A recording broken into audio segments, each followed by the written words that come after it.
in reply to the dinky ghost that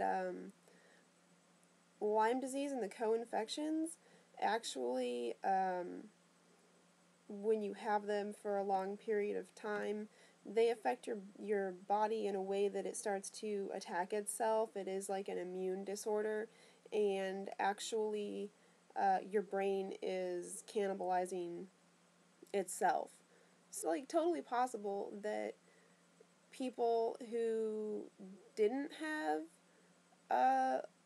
a seemingly psychological problem or diagnosis do have one now, because the Lyme disease and co-infections, the common one, Bartonella, is affecting them so severely. I didn't even introduce myself. Hi, my name's Mindy. I have Lyme disease, and it's actually been detected in my bloodstream. It is like almost like miraculous that the doctor found it in the first test.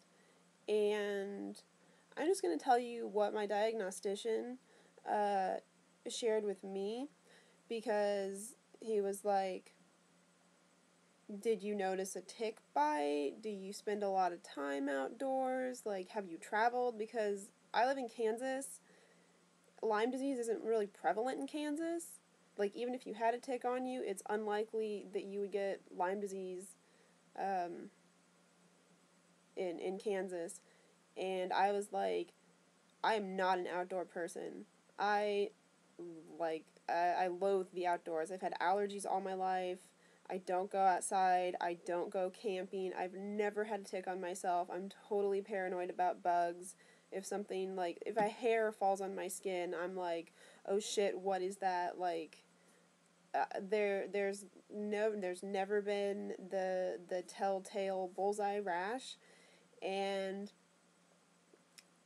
once I said that, he like started to ask me about things like, well, okay, what has your life been like? Like, what is your history, your medical history? And my medical history is both physical and mental. Ever since I was very little, I've had such severe allergies that, like, being outside has been, like, absolutely miserable. I used to have cat allergies so bad, like, if I went in the house where a cat lived, and, like, people, like, the people vacuum, they put the cat away in the room, like, my eyes would swell shut. I would get hives as big as quarters. I've had sensitivities to and then I was like, I've always had insomnia. Like, I don't even know if I slept for the first few years of my life, honestly. And I started getting pneumonia and or bronchitis every year when I was in 7th grade. And that was about where he stopped me and was like, well, here's what I want to share with you. And you're not going to find this information, and you're not going to hear this information from a lot of doctors, and there's a very good reason for that. The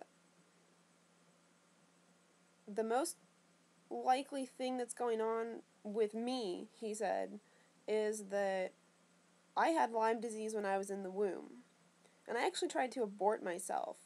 I I put my umbilical cord around my neck, and was like in an incubator for the first week of my life.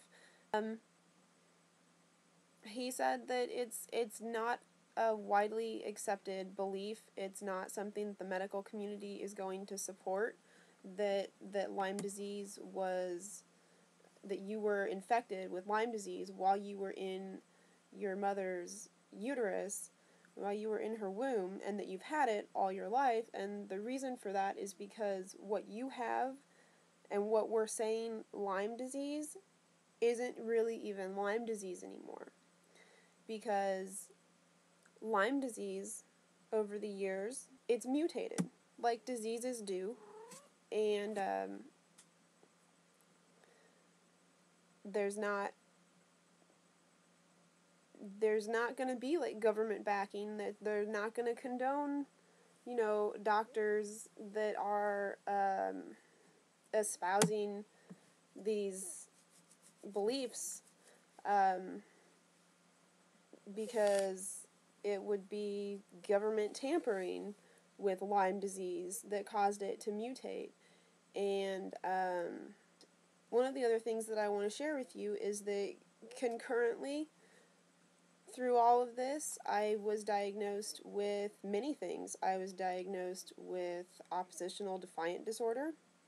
I was diagnosed with bipolar disorder. I was diagnosed with depression and anxiety disorder, generalized anxiety disorder, and borderline personality disorder.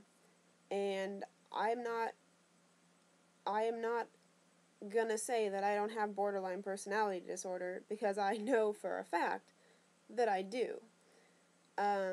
What I'm gonna say is that all of the other things that I was diagnosed with are like possibly just from having had Lyme all my life. So, okay, there's that. And I don't know, like I'm trying not to be like antagonistic, because I really like I'm not disagreeing with you. Like, it does look a lot like depression. One of the things that I want to express to everyone is that depression does not necessarily like coincide or relate to a chronic illness. I have been sick and disabled for 4 years, and I am not depressed. Now that I'm sick, I'm not depressed, which is really funny. And everyone expects that I am depressed, and I routinely get people thinking that I'm crying or that I appear the way I do because I'm depressed, because I'm not like handling my emotions well. And I've got to tell you right now, that's bullshit. I'm like ridiculously positive, and I find a way to appreciate absolutely everything that's going on in this like really hellish reality that we're all choosing to experience, you know? So, it's really frustrating to be like, oh, you're depressed because you're sick, and then to also have like your viewpoint where, oh, you're sick because you're depressed. And I got a lot of that shit from my mom. And it's like, no, seriously, dude, I know what depression is. I know I'm not depressed. Like, I have pitfalls where, you know, just the fact that I can't get out of bed, the fact that I've spent 8 hours screaming in pain and have to medicate myself just to get like any kind of sleep, it's really, really frustrating. Whenever I appear on my videos, like, you know, like, it's not because I'm depressed. It's not because I'm, like, sad. It's not because I don't want to get out of bed. It's not because I'm not motivated. Because, like, oh my holy shit, I have, like, so much to do. And I am just, like, the most busy-bodied person that I've ever met. Like, I can't stand sitting still. And even when I was depressed, like, I'm an artist. So all that did was fuel my ability to create. And, depression is great for poetry, too. I'm not much of a poet anymore because I'm not depressed anymore. But I really do understand where you're coming from with this. And I definitely want to hear more about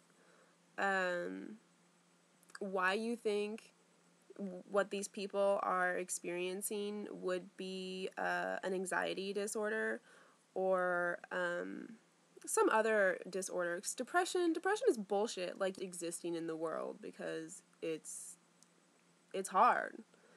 And the difference between being sad and being depressed is that depression is, like, ongoing hopelessness. Like, I'm pretty sure that, like, in the big book of mental illness, it's actually, like, 2 or 3 weeks of hopelessness and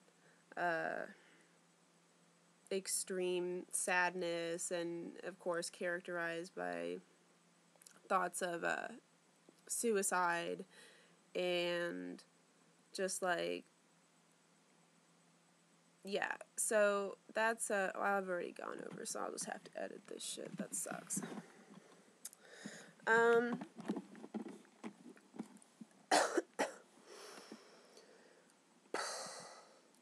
the other thing that like, you should watch my videos. I'll be, like, downright retarded. Like, I'll have a day where it's, like, my brain, like, didn't come on, or my brain, like, got as far as functioning as, like, a 7-year-old, and, like, that's it, and that's just how it is, and there's nothing I can do to change that. It's really hard to even, like, be aware that that's happening, like, that my thinking is not where it's supposed to be when it's that low. But my thinking now, this is really diminished, because I'm actually, like, I don't know. I don't want to say was, because I'm sure that, like, all the information that I've learned and all the education that I have is still in there somewhere. It's just difficult to access because my brain is fucked. But I used to have the appearance and the presence of an incredibly intelligent person, and I was much more articulate and organized in my thinking and methodical in my life experience, really. So, okay, depression is bullshit.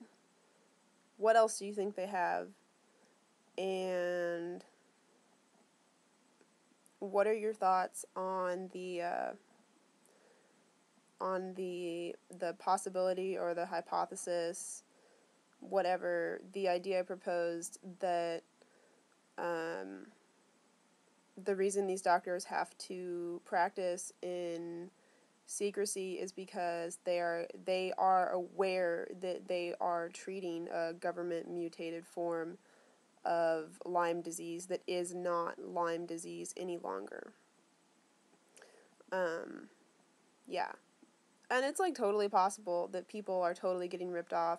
I myself don't take any antibiotics. I have not filled any prescription other than pain meds and Valium.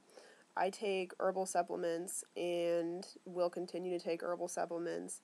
And that's like having a doctor tell me that if I don't start treatment, I might go into a coma and die, because, like, it's really advanced. Like, the systems of my body are shutting down. Yeah. I just want to, like, have a conversation with you. So I hope you don't think I'm, like, being, like, antagonizing or like, calling you out or being bitchy or anything, but it's just, like,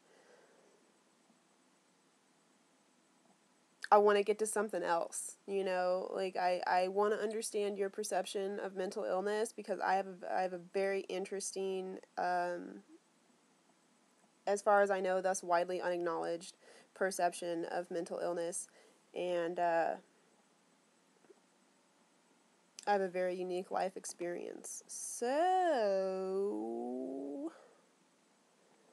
yeah, get back to me on that, and that would be good. I'd very much like to converse with you.